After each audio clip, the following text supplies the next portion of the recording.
Assalamualaikum warahmatullahi wabarakatuh. Halo sahabat-sahabat di PNI. Apakah kalian pernah merasa salah jurusan?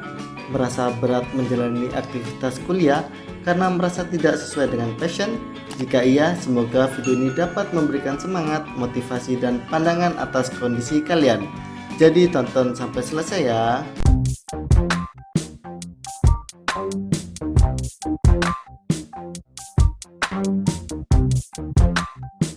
Memilih jurusan kuliah bukanlah hal sembarangan karena memerlukan pertimbangan sesuai minat, bakat, dan pandangan di masa depan.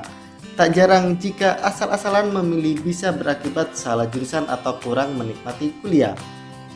Menurut ahli edukasional psikologis dari Integrity Development Flexibility atau IDF, Irena Guntur menyebutkan bahwa sebanyak 87% mahasiswa di Indonesia salah jurusan. Lantas, mengapa banyak mahasiswa salah jurusan? Berikut beberapa alasannya. Alasan pertama mahasiswa salah jurusan kuliah adalah saat mereka duduk di kelas 12 SMA, mereka hanya mengikuti teman-temannya. Alih-alih mempertimbangkan sesuai dengan minat, banyak pelajar yang akhirnya memilih jurusan agar bisa bersama teman-teman mereka. Padahal belum tentu jurusan yang dipilih tersebut disukai. Ketika memasuki kuliah dan mulai beradaptasi dengan pendidikan tinggi, mereka baru menyadari ada yang tidak disukai dari mata kuliah jurusan tersebut. Namun, mereka tidak mau pindah jurusan dengan alasan mereka merasa membuang-buang waktu jika memilih dan mempelajari jurusan baru. Kemudian yang kedua, terlalu banyak menerima saran. Memasuki tingkat akhir SMA, beberapa siswa menerima terlalu banyak saran atau nasihat, mulai dari tawaran kuliah di luar negeri, tawaran pertemanan, ataupun jurusan kuliah yang menjanjikan. Ketika memiliki banyak pilihan, banyak siswa yang akhirnya memilih dengan terburu-buru tanpa rencana matang. Alhasil mereka baru menyadari saat sudah memasuki kuliah bahwa jurusan tersebut kurang disukai. Kemudian yang ketiga, karena penawaran beasiswa. Meski kurang disukai, tapi sebagian mahasiswa mengambil jurusan karena ditawari beasiswa. Karena beberapa siswa berpikir untuk tidak menghabiskan uang atau percaya bahwa beasiswa akan menghemat uang. Namun pada akhirnya ketika mereka terbebas dari biaya kuliah, banyak pelajar yang tidak terbebas dari salahnya jurusan yang diambil. Maka dari itu penting untuk siswa memilih beasiswa dengan jurusan kuliah yang paling diminati dan sesuai dengan bakat yang dimiliki. Kemudian yang keempat adalah alasan orang tua. Alasan yang terakhir ini mungkin menjadi alasan yang paling banyak dirasakan oleh banyak mahasiswa. Beberapa siswa mempelajari jurusan yang tidak mereka sukai karena itu adalah cita-cita atau impian orang tua mereka. Pertimbangan orang tua sangat penting karena mereka memiliki pengalaman yang belum dimiliki oleh siswa. Namun hal terpenting siswa bisa memilih jurusannya sendiri berdasarkan minat dan tekadnya untuk mempelajari suatu hal. Nah, itulah beberapa alasan mengapa banyak mahasiswa salah jurusan.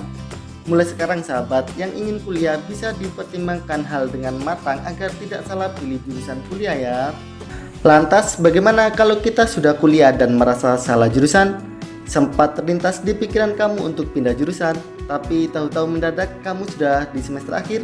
Nah, kalau kamu mengalami ini dan merasa salah jurusan, ini yang perlu kamu lakukan, yakni 7 hal yang sebaiknya kamu lakukan ketika merasa salah jurusan. Yang pertama yang harus kamu lakukan adalah jangan panik, karena ternyata kamu gak sendirian. Menurut Career Advice di Amerika, ada sekitar 60-70% mahasiswa yang salah jurusan. Tak perlu khawatir karena berita baiknya banyak orang-orang sukses di luar sana yang latar pendidikannya malah gak sesuai sama bidang yang mereka tekuni saat ini. Lihat saja Bapak Khairul Tanjung, beliau berlatar belakang pendidikan kedokteran gigi, namun bisa menjadi salah satu pengusaha sukses di bidang industri hiburan dan pertelevisian. Atau kamu bisa tengok Ibu Susi Pujiastuti yang gak lulus SMA, tapi bisa menjadi pengusaha eksportir ikan segar beserta olahannya. Bahkan pernah dipercayai untuk menjabat sebagai Menteri Kelautan dan Perikanan. Karena hal ini adalah bukti kompetennya Ibu Susi Pujiastuti, akhirnya beliau mendapatkan gelar Dr. Honoris Causa dari Institut Teknologi 10 November atau ITS Surabaya. Lalu yang kedua, pelajari soft skill yang bisa mendukung karirmu nanti. Salah satu keterampilan yang terpenting dalam hidup ini khususnya untuk melamar pekerjaan adalah soft skill. Lalu apa itu soft skill? Soft skill adalah keterampilan seseorang yang didapatkan dari pengalaman dan kebiasaan hidup sehari-hari sehingga membentuk kepribadian seseorang. seperti misalnya mampu berkomunikasi dengan baik, mampu mengendalikan emosi, selalu berpikir kreatif, dan lainnya. Hal-hal inilah yang biasanya dibutuhkan oleh para pemberi kerja di luar sana. Kemudian yang ketiga, ikut bergabung dengan komunitas. Kamu kuliah di jurusan hukum, namun kamu pengen banget jadi sutradara.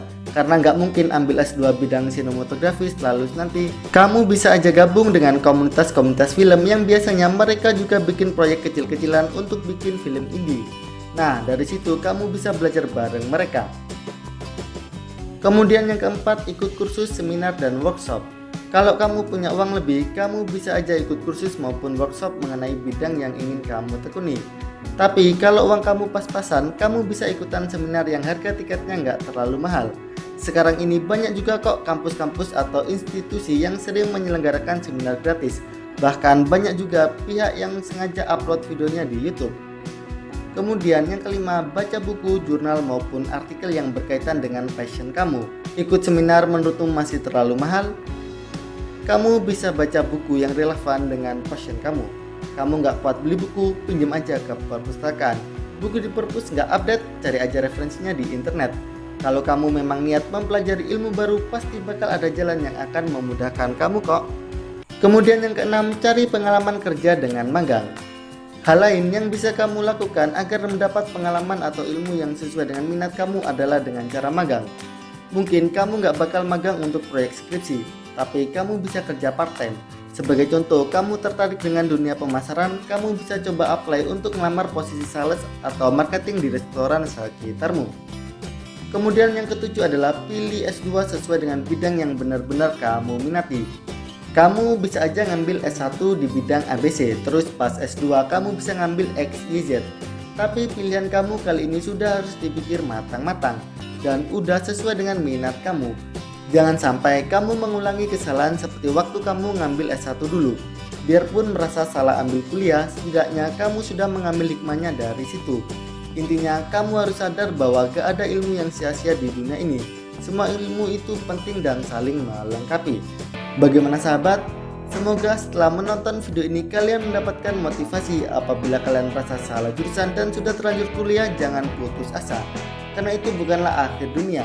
Jadi tetaplah semangat dan pastikan kamu lulus ya. Apabila menurutmu video ini bermanfaat, jangan lupa untuk like, komen, dan share video ini ke teman-teman kalian, ke sahabat-sahabat kalian semuanya. Oke, cukup sekian dari kami. Apabila ada kesalahan, kami mohon maaf yang sebesar-besarnya. Wassalamualaikum warahmatullahi wabarakatuh. Salam bergerak. Sempat terlintas di pikiran kamu untuk pindah jurusan, tapi tahu-tahu mendadak kamu sudah di semester akhir. Nah, kalau kamu mengalami ini dan merasa salah jurusan, ini yang perlu kamu lakukan.